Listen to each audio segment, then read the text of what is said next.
नमस्कार मित्रांनो, मी मयुरेश पाटील आणि आज मी तुम्हाला घेऊन जाणार आहे भोर घाटावरील व्यापारी मार्गावर लक्ष व नियंत्रण ठेवण्यासाठी बांधलेल्या एका किल्ल्यावर। या व्हिडिओमध्ये मी तुमच्यासोबत शेअर करणार आहे विसापूर किल्ल्याचे जबरदस्त ड्रोन शॉट आणि त्याची संपूर्ण माहिती। चला तर मग सुरुवात करूया आपल्या एका नव्या भटकंतीला। नमस्कार मित्रांनो, सुप्रभात। तर आज आपण आणखीन एका गड किल्ल्यावरती जाणार आहे। आजचा ट्रेक असणार आहे पवनमाळातील एक महत्त्वाचा किल्ला असलेल्या विसापूर किल्ल्यावरती। आज मी तुम्हाला घेऊन जाणार आहे। विसापूरचे बरेच व्हिडिओ आहेत सगळ्यांचे, पण आपल्या व्हिडिओत खास काय असणार आहे तर या व्हिडिओमध्ये असणार आहे जबरदस्त असे ड्रोन शॉट्स, त्याचप्रमाणे किल्ल्याची संपूर्ण माहिती। आपण मालेवाडी या गावामध्ये पोहोचलोय। इथं आपण बाईक पार्क केलेली आहे आणि इथूनच आता आपण ट्रेकला सुरुवात करणार आहे। इकडच्या साईडला विसापूर दिसतोय, तर हा रूट विसापूरचा सगळ्यात सोपा रूट आहे। म्हणजे इथून तुम्हाला विसापूरला जायला जवळपास अर्धा तासामध्ये तुम्ही किल्ल्यावरती पोहोचता। विसापूर किल्ल्यावर ट्रेकला येण्यासाठी मुख्यतः 3 मार्ग आहेत। उत्तरेकडील पाटण मार्ग, दुसरा मार्ग आहे भाजेलेणी मार्गे आणि तिसरा लोहगड पासून गणेशखिंडी मार्गे। या ठिकाणी एक विहीर आहे आणि या साईडून आपल्याला खाली हा एक्सप्रेस वे दिसतोय आणि त्या बाजूला आहे लोहगड किल्ला। तर मित्रांनो, आता थोडंसं जंगल चालू झालंय। म्हणजे आज पहिल्यांदा या व्हिडिओमधून आपण आपलं गॅजेट अपग्रेड केलंय। तर आता आपण घेतलेला आहे iPhone 15 Pro Max आणि आता यावर सुद्धा तुम्हाला छान छान अशी सिनेमॅटोग्राफी बघायला मिळणार आहे। या ट्रेकमध्ये आपल्या बरोबर आहे ओमकार आणि आता तटबंदी किल्ल्याची पूर्ण दिसायला लागलेली आहे। असे मार्किंग सुद्धा आहेत, म्हणजे रस्ता चुकण्याचा काहीही चान्स नाही। असे मार्क्स ठेवलेत ठिकठिकाणी, रिबिन्स, त्याचप्रमाणे बाणाने खुणा आहेत। तर मित्रांनो, विसापूर हा एक सोप्या पद्धतीचा ट्रेक आहे। म्हणजे बरेच लोक लोहगड आणि विसापूर हे एकाच दिवसात करतात। लोणावळ्याच्या पुढचं मळवली हे सर्वात इथलं जवळचं रेल्वे स्टेशन आहे आणि तिथून तुम्हाला ऑटो आणि जीप्स भेटतात, ज्या की तुम्हाला लोहगड वाडीमध्ये सोडतात आणि तिथून तुम्ही विसापूर ट्रेक सुद्धा स्टार्ट करू शकता। आणि त्याच्या पुढेच थोड्या अंतरावर लोहगड वाडी हे गाव आहे, तिथून लोहगडचा ट्रेक आहे। सकाळचे 9 वाजलेत आणि वातावरण एकदम आल्हाददायी आहे। तर मित्रांनो, आता किल्ल्याची तटबंदी दिसायला लागलेली आहे। म्हणजे ही पूर्ण अशीच तटबंदी आहे। समोर दिसतोय तर मुंबई पुणे लोहमार्ग आहे आणि त्याच्या साईडलाच तुम्हाला एक्सप्रेसवे दिसत असेल। इकडच्या साईडला भाजेलेणी आहेत आणि या बाजूला माळेवाडी गाव आहे। तर या किल्ल्यावरती यायला जवळपास 2 ते 3 बेस विलेज आहेत, पण सगळ्यात सोपा जो रूट आहे तर तो मालेवाडीतून आहे। तिथून तुम्ही साधारण अर्ध्या तासामध्ये वरती पोहोचू शकता। त्याचप्रमाणे पाटण आणि भाजेलेणी या मार्गे तुम्हाला यायला जवळपास 2 ते 2.5 तास लागतात। समोर ही हनुमानरायाची एक सुंदर शिल्प बघताय। तर खाली ज्याप्रमाणे आपण इतर गाड्यांवरती बघतो त्याप्रमाणेच हनुमान या पनवतीला चिरडत आहेत असं हे स्वरूप आहे। आणि इथून आतमध्ये बघितलं तर या साईडला एक गुहा आहे। इथं तुम्हाला पाणी बॉटल्स किंवा काकडी हे सगळं असतं। तर तुम्ही विकेंडला जर कधी आला तर इथून हे सगळं घेऊ शकता। आणि इथून आता हा राजमार्ग आहे आणि जवळपास 50 ते 60 पायऱ्यांनंतर आपण किल्ल्याच्या बाले किल्ल्यावरती प्रवेश करतो। मराठ्यांच्या इतिहासामध्ये विसापूर किल्ल्याचा उल्लेख 17व्या शतकाच्या मध्यामध्ये आढळतो।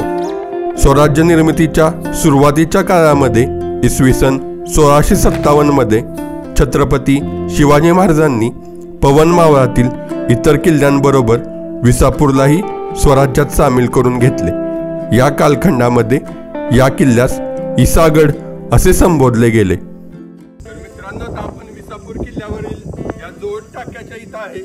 तर किल्ल्यावरती आज बघण्यासारखं बरंच काही वास्तू आहेत। तर त्यामध्ये ही जोड टाकी एक महत्त्वाचा भाग आहे।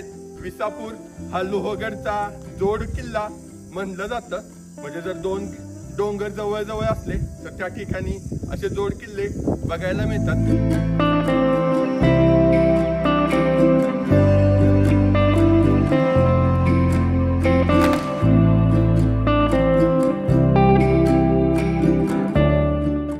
तर मित्रांनो, हे आहे विसापूर किल्ल्यावरील असलेलं महादेव मंदिर आणि मंदिर अलीकडच्या काळातच याला डागडुजी केलेली आहे.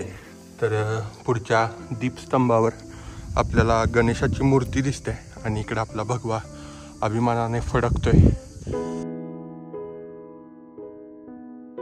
किल्ल्यावरील महादेव मंदिर वैशिष्ट्यपूर्ण असून मंदिराच्या समोर 2 नंदी आणि दीपमाळ पाहावयास मिळते. दीपमाळेवर गणपती, मारुती आणि नागराज यांची मूर्ती पाहायला मिळते. तर मित्रांनो, विसापूर किल्ल्यावरती बऱ्याचशे पाण्याचे टाके आहेत आणि सगळ्या टाक्यांमध्ये बारमाही पाणी असतं. तर पुण्याच्या आसपास जर तुम्ही एखादा सोप्पा ट्रेक बघत असाल तर विसापूर नक्कीच चांगला तुमच्यासाठी ऑप्शन आहे. म्हणजे वरती यायला जो मालेवाडी गाव होतं तिथून वर यायला आपल्याला फक्त 20 मिनिटं लागलेले आहेत आणि रस्ता पण पूर्ण मळलेली पायवाट आहे, त्यामुळे चुकण्याचाही काही चान्स नाही. आता आपण जिकडे राज सदर आहे तर त्या बाले किल्ल्यावरती आपण निघालोय.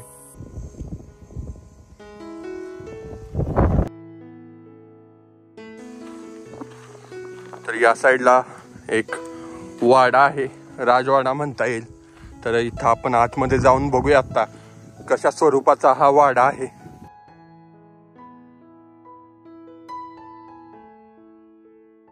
विसापूर किल्ल्यावरती जो राजवाडा आहे तर त्या राजवाड्याच्या इथं पोहोचलेला आहे. तर हा दरबार हॉल म्हणून त्या काळी याचा उपयोग होत असे. जवळपास हा 70 ते 80 फूट लांब असेल आणि याची रुंदी 30 फूट आहे. तर इथं राज्यकारभार चालवण्यासाठी या वास्तूचा उपयोग होत असे.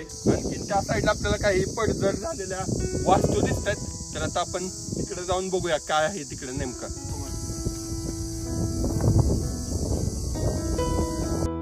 राजवाडा दारुगोरा कोठारे यांचे आज अवशेष बघायला मिळतात.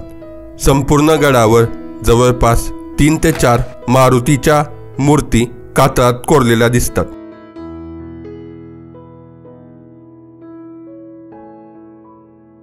महाराष्ट्रातील पूर्ण भक्कम तटबंदी असलेल्या किल्ल्यामध्ये विसापूरचा समावेश होतो.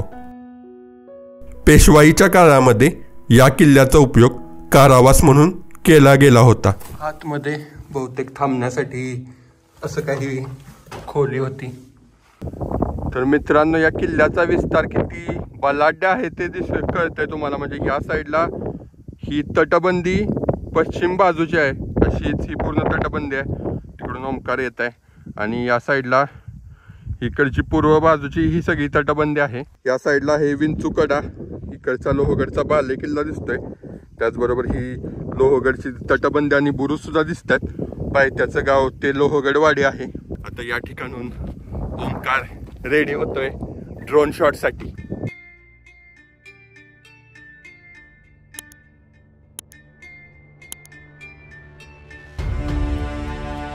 मार्च 1818 मध्ये इंग्रज अधिकारी कर्नल पॅन्थर याने या किल्ल्यावर हल्ला करून हा किल्ला जिंकून घेतला. लोहगड किल्ला जिंकण्यासाठी विसापूरचा उपयोग करण्यात आला. इंग्रजांनी तोफा लावून लोहगडवरील अनेक बांधकामे उद्ध्वस्त करून टाकली. त्यामुळेच मराठ्यांना लोहगड किल्ला सोडून जावं लागलं.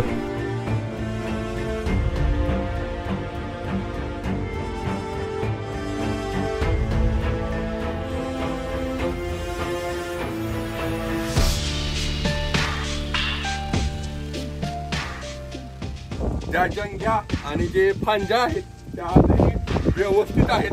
इथून तुम्हाला पूर्ण खालच्या भागामध्ये लक्ष ठेवण्यासाठी म्हणून अशा ठिकठिकाणी जंग्या करून ठेवलेत.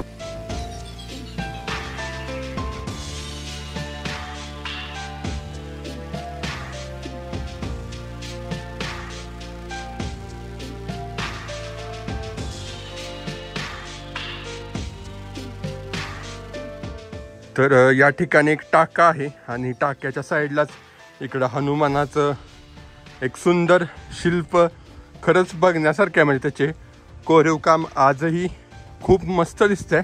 आणि इथून आणखीन काही टाके आहेत. गडावर एकूण 50हून अधिक टाके असून गडाची भव्यता थक्क करणारी आहे. संपूर्ण किल्ला बघायला आपल्याला जवळपास 1.5 तास लागतो.